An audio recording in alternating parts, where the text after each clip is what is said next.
Je vous salue, vous qui aimez Dieu de tout votre cœur, avec confiance en Jésus-Christ. Alors, nous allons dire quelques mots sur ce qu'il faut entendre par paraclet. Paraclet. Alors, en grec, cela se dit parakletos. Et c'est dans l'évangile selon Jean que ce terme est employé. Notamment en Jean 14,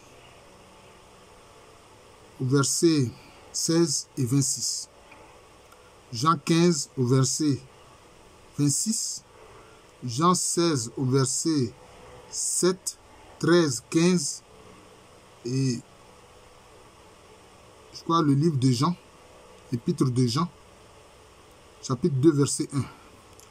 Alors, il est écrit, c'est un dictionnaire de la Bible que j'utilise. Après, je ferai le commentaire. Il y a un sens actif. Cela renvoie à l'idée de aide, de défenseur. Le titre de paraclet n'est pas un nom propre du Saint-Esprit, car 1 Jean, chapitre 2, verset 1, il désigne Jésus en tant qu'intercesseur des fidèles devant le tribunal céleste. Cela veut dire que Jésus lui-même aussi est un paraclet qui intercède pour nous devant le Père et devant le tribunal céleste. Voilà. D'ailleurs, n'oublions pas, il est le seul médiateur entre Dieu et nous, les êtres humains. Jésus est le seul médiateur entre Dieu et nous, les êtres humains. Et il est paraclet dans le royaume de Dieu pour nous défendre, pour nous aider. Vous voyez. Donc, devant le tribunal céleste. Le titre de paraclet indique donc la fonction de l'esprit conçu comme une personne ou de Jésus. Bon, vous voyez, quand Jésus allait faire son ascension, qu'est-ce qu'il a dit à ses disciples? Il a dit, je ne vous laisse pas orphelin. Je vous enverrai un autre défenseur. Quelquefois, je pense qu'il faut retenir les paroles de Jésus. Quelquefois, d'autres retiennent plus les versets ou autres que les paroles. Il faut retenir la profondeur des paroles. Il dit, je ne vous laisse pas orphelin. Je vous enverrai un autre défenseur. Cet autre défenseur, c'était qui? C'est le Saint-Esprit. Vous voyez? C'est le Saint-Esprit. S'il a dit un autre défenseur, c'est que lui, d'abord, il était un défenseur. D'ailleurs, vous avez remarqué, quand ils sont venus l'arrêter, il dit, qui cherchez-vous? Les gens disent, Jésus de Nazareth. Il dit, c'est moi. Qui cherchez-vous? Jésus de Nazareth. Il dit, c'est moi. Ceux-là, laissez-les. Vous voyez? Ceux-là, laissez-les. Parlant de ses apôtres, il dit, ceux-là, il faut les laisser. Voilà. Ils ne sont pas concernés dans l'affaire, laissez-les. Vous êtes venus m'arrêter, non? Je suis là. Arrêtez-moi, mais ceux-là, laissez-les. Donc, il les a défendus. Il a défendu ses apôtres. Même sur terre. Et c'est ce qu'il a fait. Et maintenant qu'il part vers le Père, il dit, je vous envoie un autre défenseur. Voilà. Donc c'est cela. Le titre de paraclet indique donc la fonction de l'esprit, conçu comme une personne ou de Jésus. En grec hellénistique, c'est-à-dire de la période d'Alexandre et suivante, et chez Philon, le mot est employé dans le sens de défenseur d'une cause. Celui qui vient en aide à quelqu'un, son assistant, son avocat. Chez les rabbins, non, les rabbins juifs, le mot dans une transcription hébraïsée,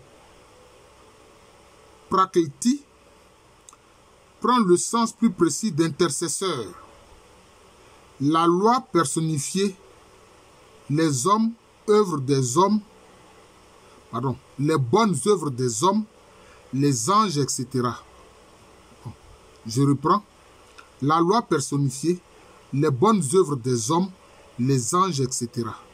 Bon, mais est-ce qu'on peut dire que le défenseur et puis l'intercesseur, c'est exactement la même chose? Je ne pense pas. C'est vrai, celui qui intercède, il parle à votre faveur. Vous voyez? Mais celui qui vous défend, il fait encore plus. Voilà. Il fait encore plus. C'est-à-dire que là, il se met entre le tribunal et vous. Il se met entre le tribunal et vous.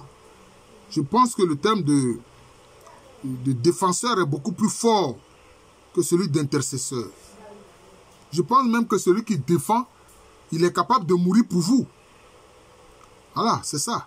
Parce que si quelqu'un vient vous attaquer physiquement et qu'il y a quelqu'un qui vient vous défendre, c'est-à-dire que quoi? Il va arrêter les coups de celui qui est en face. Mais celui qui est en face peut lui porter des coups. Vous voyez. Mais ça, c'est un exemple que je prends. Hein. Bon. Au plan spirituel, c'est quand même autre chose. Voilà. Qui peut porter des coups à Jésus-Christ ressuscité? Personne. Qui peut porter des coups au Saint-Esprit?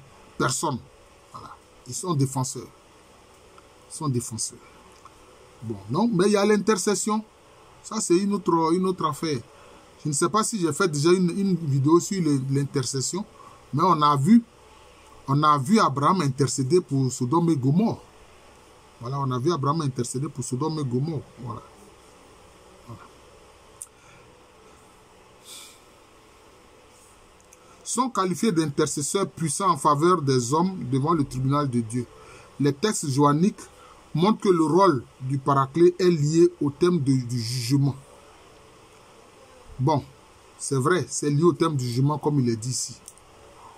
Mais déjà, le Saint-Esprit qui est descendu sur terre à la Pentecôte, le Saint-Esprit qui est descendu sur terre à la Pentecôte, nous défend. Il nous défend. Il nous défend contre qui? Mais contre les œuvres du diable. Lui et ses coalisés, c'est-à-dire les démons, et puis aussi les hommes aussi démonisés qui entrent dans le projet malfaisant et destructeur du diable. Le Saint-Esprit nous défend contre tout cela, face à tout cela. Vous comprenez? Donc c'est cela. Voilà, c'est cela. Donc ce n'est pas seulement lié au jugement dernier, etc. Non. Mais déjà le Saint-Esprit, agissant sur terre, en tant que paraclet défenseur, nous défend face aux forces du mal. C'est cela, il faut comprendre ça, c'est très important. Et puis, comment est-ce qu'il nous défend encore?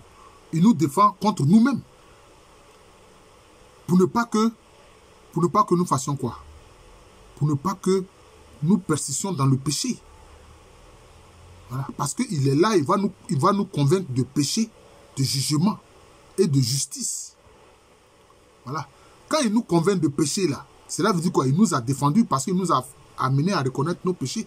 Pour que nous faisions quoi? Pour que nous changions notre attitude et notre comportement. Voilà. C'est pour ça que j'ai osé dire qu'il nous défend contre nous-mêmes. Voilà, il nous défend contre nous-mêmes. Le paraclet, le Saint-Esprit nous défend contre nous-mêmes. Voilà, c'est un paraclet, un défenseur. Voilà. Le thème prend alors le sens précis d'intercesseur, avocat, témoin à décharge devant le tribunal. Dans 1 Jean, chapitre 2, verset 1, Jésus lui-même fait figure d'avocat devant la cour céleste. Dans Jean 15, verset 26, 16, verset 7, le paraclet interjecte appel contre la condamnation du Christ par le monde. Il joue le rôle de témoin, de procureur et de président. Bon, ça devient compliqué tout ça. Dans Jean 15, verset 26, l'Esprit témoigne que Jésus était vraiment l'envoyé du Père et que sa mort était un meurtre juridique conformément à la prophétie. Ils m'ont haï sans motif. Voilà. Le ministère de l'Esprit en tant que paraclet concerne en ordre principal la mort de Jésus, qui n'est ni échec ni défaite, mais qui est victoire. Et ça, il n'ajoute pas ça. Puisqu'il a vaincu la mort. Voilà. Il a terrassé le plus grand ennemi de l'homme qu'est la mort. Le bon droit est du côté de Jésus, dont la mort n'est pas un échec, mais un passage au Père. Le jugement est la condamnation de Satan. Voilà. Le prince, ils ont mis du monde, non, du monde des ténèbres. J'ai fait une vidéo pour ça. Satan n'est pas le chose, comment on appelle ça, le prince du monde que Dieu a créé, non. Il est le prince du monde des ténèbres. Il faut ajouter ça. Bon, les gens ne comprennent pas. Parce que quand on met le prince du monde, les gens disent, ah, donc notre monde dans lequel nous sommes là, donc c'est Satan qui est le prince alors. Donc on va le suivre. C'est comme ça. Hein, certains perdus d'avance ont agi et se sont perdus et égarés. Voilà. Donc comme il est dit, le jugement est la condamnation de Satan, le prince du monde des ténèbres, qui dans le procès de Jésus a manœuvré sous le masque de ceux qui l'ont livré. Ce réquisitoire contre le monde, ce témoignage en faveur du Christ est prononcé par l'Esprit Paraclet dans le message des premiers témoins de la foi. Jean 15, verset 26 à 27. Qu'est-ce qu'il faut comprendre par là? Donc le Paraclet, c'est le défenseur. Jésus-Christ sur terre, il défendait ses apôtres, il défendait ses disciples. Actuellement, auprès du Père au ciel, après l'ascension, il fait quoi? Il nous défend devant le tribunal divin. Il nous défend. Il nous défend. Donc au ciel, il est notre Paraclet, notre défenseur. Mais sur terre, le Saint-Esprit est notre défenseur. C'est pour ça qu'il a dit à ses disciples, je vous enverrai un autre défenseur. Je ne vous laisse pas orphelin. Je pars vers le Père, mais je ne vous laisse pas orphelin. Je vous envoie un autre Paraclet, un autre défenseur, qui est le Saint-Esprit. Voilà. Qui nous défend face aux forces du mal. Qui nous défend face aux pièges de l'ennemi. Qui nous défend face aux hommes qui sont devenus des démons et qui œuvrent pour le mal sur terre et qui commettent des crimes inouïs. Le Saint-Esprit nous défend face à tout cela. Mais le Saint-Esprit aussi nous défend pour nous-mêmes. Pourquoi? Parce que certains frères, certains disciples, hein, quelquefois se découragent et s'éloignent du Seigneur Jésus. Voilà. Hein? Ils persistent dans le péché. Voilà. Non. Et là, le Saint-Esprit les reprend. Le Saint-Esprit les reprend. Voilà, c'est comme ça. Le Saint-Esprit nous reprend. C'est pour ça que j'ai dit que le Saint-Esprit même nous défend contre nous-mêmes. Voilà. En faisant quoi? En nous convainquant de péché. Ah, mon enfant, tu as péché. Ce que tu as fait là, c'est pas bon. Il nous parle comme ça à notre cœur. Voilà. Il faut te confesser. Voilà. Il faut reconnaître que ce que tu as fait là n'est pas bon. Il faut avoir l'acte de contrition.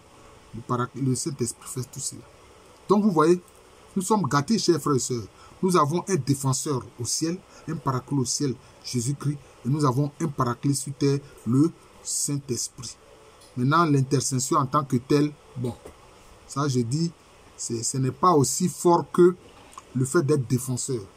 Voilà. Parce que le défenseur, lui, peut prendre des coups. C'est un exemple que je prends pour que vous me compreniez. Le défenseur peut prendre des coups. Quand quelqu'un te défend, il prend des coups. C'est comme ça. Mais évidemment, qui peut donner des coups au Saint-Esprit? Aucune créature ne peut le faire. Voilà. Donc c'est cela. Voilà. Donc c'est un peu ça. Mais je vous remercie. Donc je vous parlais là du paraclet. Ce qu'il faut entendre par paraclet, c'est-à-dire défenseur. Défenseur. Ben, je suis le frère Jean de l'amour de Jésus. C'est mon nom spirituel. C'est aussi le nom de cette chaîne YouTube de moi qui parle de spiritualité. Et à l'état civil, je suis le professeur Alou Kwame René. J'ai été heureux ce dimanche-là de la Divine Miséricorde de rencontrer sur la paroisse Saint-Ambroise du Juillet les étoiles d'avril, c'est-à-dire tous les frères de la paroisse qui sont nés en avril comme moi-même. Comme moi-même. Comme moi-même. Voilà.